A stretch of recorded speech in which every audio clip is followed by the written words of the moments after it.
Gautegi sarteako San Antolinak datoz, bost egun boteretsu, alaitzu eta festa ekitaldiz beteta egongo dira udalerrian.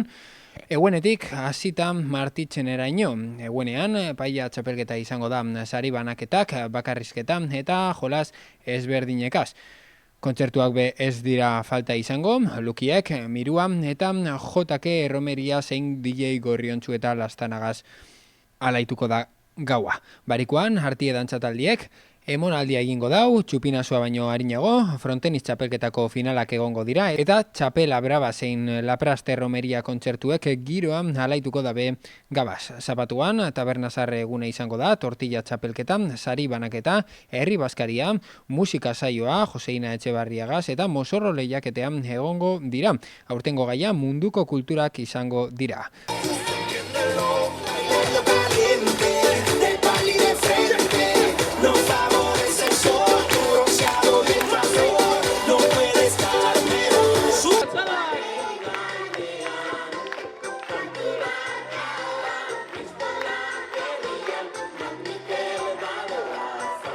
Gauez, Aibor egongo da musika ipintzen. Domekan, puzgarriek eta egur jolasak egongo dira goizetik, arratsaldez barriz goitxibera lasterketak mus txapelketa eta antzerki musikatua egongo da, azken taupadak taldearen eskutik, arratsaldez goitxiberen sari banaketa izango da, eta gauez korrontzi taldeak giroa alaituko dau. Martitxenean, jaiei agurra emongo jake, txistularien igoeragaz, mesa nagusia egingo da goian, eta osteko jaitziera ere izango da.